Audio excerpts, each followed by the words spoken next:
Hi, Coach Jeff here today to talk about a subject that's going to be of critical importance to every real estate agent and every investor who follows.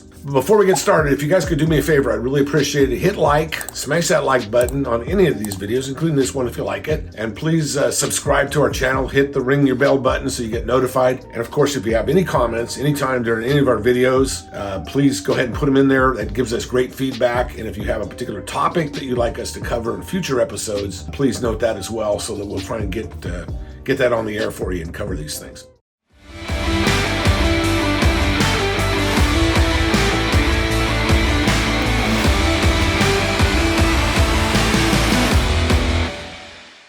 All right, today's topic, critically important, and it's because I think most real estate agents and most investors have thought completely wrong about the housing market. I think we focus on the wrong end of the shovel. Let me explain. There's a rule in economics called the law of elasticity. And the general consensus on elasticity is when prices go up, usage goes down. When prices go down, usage goes up. And that's the basic principle. These things work in opposite directions, okay? Now, so say for example, food items. And all they really want to measure is how fast the demand goes up or down relative to the price increase. So let's say that bananas, for example, are $2 a pound, and bananas all of a sudden go up 10%. They know from studies that the demand, the usage of bananas, when the price goes up 10%, drops 20. So it's a 2-for-1 elasticity or 1-for-2 elasticity. Price goes up 10%, demand drops 20. And the same thing works in reverse order. When all of a sudden bananas drop 10%,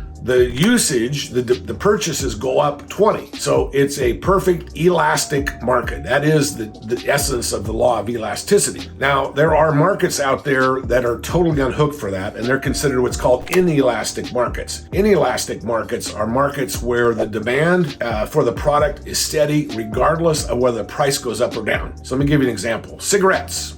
People who smoke long-term cigarettes, they will continue to smoke 2 packs a day, and they don't care if the pack goes from $3 to $5 to $10 a pack. They're still going to smoke. They'll take that money out of some other part of their life, but they're going to get those 2 packs a day. So that's an inelastic. And once again, it doesn't matter if the price were to drop on cigarettes, there's still that demand's going to be the same. It's not changed. It's inelastic. The housing market, however, is not in either of those camps. It's not elastic or inelastic. And we function in this industry as if it were elastic. In other words, prices go up, demand goes down, prices go down, demand goes up. It doesn't work like that. Here, and I'll give you a real life recent example. During COVID, prices started skyrocketing on houses. As the prices went up, the demand increased. People, if you remember back ancient times, a year ago, 2 years ago, people were chasing the market up and overbidding by 100,000, a million per property, and they were fighting each other as the price went up to get it. Today, prices are dropping like crazy. Some areas of the market even more so than others, but the demand has dropped off too.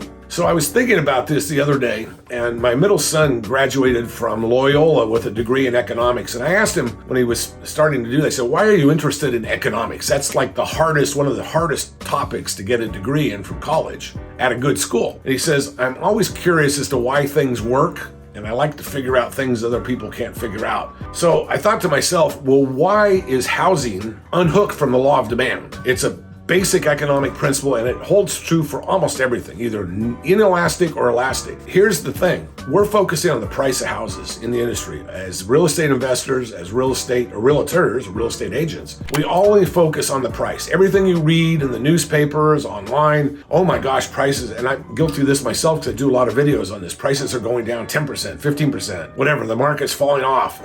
Prices are going up, blah, blah, blah. The real thing in housing, and we're all aware of it, but we don't focus on it. The more important thing than the price of a house is the affordability, or as we look at it today, it's the interest rate. When people buy houses, the interest rate is what controls the demand. If the interest rate drops, the demand goes up. If the interest rate goes up, the demand goes down. That's exactly what we're seeing. Even though the market looked like the prices are going up and the demand goes up, the prices are going down, the demand goes down. It's actually the demand is following interest rates. They're not following house prices. So what do you do if you've got a market that is totally off the charts from an economic standpoint and everybody's looking at the wrong end of the shovel, right? We're trying to scoop using that shovel, the handle, not the handle, but the other end. And we just haven't got that thing figured out. We're so focused on prices of the houses and where's it going to be. And, we consider that affordability, but it really comes back to interest rate. So when you got a problem, you got an immovable object against an irresistible force, the theory is nothing moves, right? It's stuck. But there is a fix. There is a way around this. So when you've got a problem that's like that, you can do one of two things. You either just stay in place and you don't do anything, or you figure out a workaround. You could eliminate the problem, or you can come up with a workaround. And that's what transactional engineering does. And that's what everybody needs to focus on, not just as investors, but as real estate agents. There are many ways to skin a cat, and all we got to do is make interest rates irrelevant. Then it won't matter what the price of the house is, right? So think about it like this.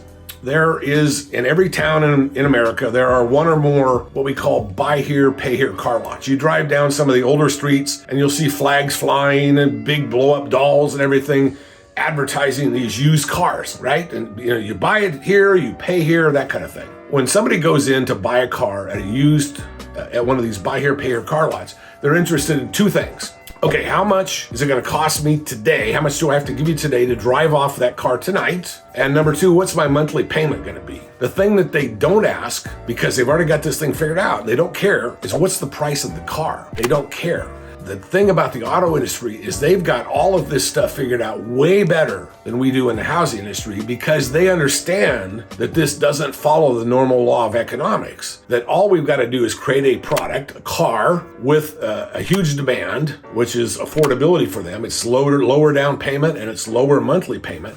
The price of the car is irrelevant. So they can do things from an economic standpoint that we can't do in the housing industry. They can offer 12-year car loans. They can offer 0 down payments. They can offer buy downs. They can do a whole bunch of different things. They can amortize it over different periods of time. Each one's crafted individually for the car buyer so as to eliminate the effect of either a high price of car or low price of car, or high price of interest, low price of interest. They've eliminated all of that from their problems.